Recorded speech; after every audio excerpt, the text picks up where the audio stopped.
Hello বন্ধুরা, gigabyte bricks এই যে পিসিগুলা মিনি পিসিগুলা সামনের দিনে এইটি প্রচলিত হবে আর বড় বড় ডেস্কটপ টানার দিন এখন শেষ। আর এগুলোর মধ্যে হাই কনফিগারেশন কিছু পিসি আছে, দেখতে পাচ্ছেন ভিউয়ার্স। ছোট ছোট কম্পিউটারের মধ্যে যদি আমরা Core i7, Core i5, Core i3 10 generation দিয়ে দিই, তো দেখা যাচ্ছে যে এই প্রোডাক্টগুলো যখন বাংলাদেশে অ্যাভেলেবল ইম্পোর্ট হবে তখন এগুলোর দাম কিন্তু অনেক কম হবে। যদিও বর্তমানে এগুলোর দাম একটু বেশি, তো এগুলোর দাম অনেক কমে যাবে সামনে।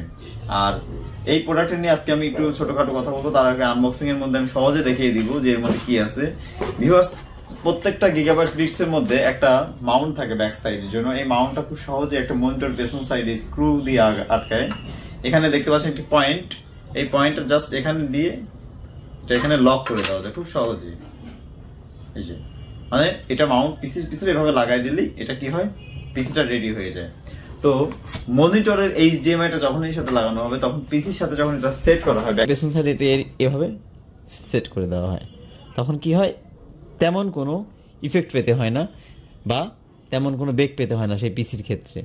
তো দেখা যায় যে ছোটোর মধ্যে হয়ে গেল। তো এই পিসির মধ্যে আমরা দেখতে পাচ্ছি একটি টাইপ সি পোর্ট এবং এটি কিন্তু খুব ফাস্ট ডাটা ট্রান্সফার করতে সক্ষম এবং একটি 3.1। আর যেটি দেখতে পাচ্ছেন আপনি হচ্ছে হেডফোন পোর্ট, এটি তো থাকবেই। অন্য সাইডে বাতাস ঢোকার যথেষ্ট জায়গা রয়েছে এবং আপনারা জানেন যে বাতাস ঢোকার জায়গা যদি ভালোভাবে না হয় তাহলে সেই প্রোডাক্টে কিন্তু লংজিভিটি থাকে না। পাওয়ার বাটন উপরের দিকে রয়েছে এবং এক সাইডে রয়েছে আপনার হচ্ছে দুটি USB টাইপ বি এবং একটি সি। আরেকটি দেখা যাচ্ছে ল্যান কেবল, একটি USB 3.1 জেনের পোর্ট রয়েছে এবং একটি ল্যান যেটা 6 গিগাবাইট পর্যন্ত, এখানে ওরা ক্লেম করছে 6 গিগাবাইট পর্যন্ত ডাটা ট্রান্সফার করতে সক্ষম। ও একটি ডিসপ্লে পোর্ট, এটা HDMI পোর্ট পরবর্তীতে। আর এটি লকার, এটা সাধারণত বাংলাদেশে তেমন এই লকারটা ইউজ হয় না তেমন একটা, তো তবুও দিয়ে রাখছে। তো যাই হোক, এদিকে বাতাস ঢোকার যথেষ্ট জায়গা আছে। তো যাই হোক, আমরা একটু পরে খুলে দেখাই দিই। চারদিকে চারটা বিগ সাইজের স্ক্রু রয়েছে। এই স্ক্রুগুলো কিন্তু অনেক লং, কারণ নিচের লেয়ার পর্যন্ত ধরতে গেলে স্ক্রুগুলো প্রচণ্ড লং করা হয়েছে। এই ক্ষেত্রে দেখতে পাচ্ছেন ভিউয়ার্স, অনেক লং স্ক্রু। তো আপনারা এটি খুলবেন, নিজে নিজে খুলবেন, এই জন্য কোনো মেকানিক্সের সহযোগিতা নেবেন না। নিজে নিজে খোলার কথা এই জন্য বলছি, এটা লাগানো খুবই ইজি। এতে আপনাদের হাতে কোনো প্রোডাক্টের ক্ষতি হওয়ার সম্ভাবনা নেই। খালি এই পয়েন্টটা মাথায় রাখবেন যেটি আপনার মাউন্ট করার সময় সুবিধা হয়। তো এটি ধরে আগে টান দিবেন, আস্তে করে এটি টান দিবেন, তো প্রোডাক্টটি এরকম খুলে আসবে। দেখতে পাচ্ছেন ভিউয়ার্স, আমি অলরেডি একটি হার্ড ডিস্ক 1 টেরাবাইট লাগিয়েছি। কিন্তু আপনারা হার্ড ডিস্ক লাগালে কিন্তু অবশ্যই M.2 লাগিয়ে নেবেন। এই দেখেন আমি একটি ভিতরে M.2 লাগিয়ে নিয়েছি যাতে স্পিডটা বেশি থাকে। M.2 যদি না লাগান তাহলে আপনি এখানে SSD লাগাবেন, তাহলে কিন্তু এখানে হার্ড ডিস্ক লাগাবেন না। আমি 1 টেরাবাইট এখানে একটা হার্ড ডিস্ক লাগিয়েছি এবং একটি M.2 লাগিয়ে দিয়েছি যাতে স্পিডটা ভালো থাকে।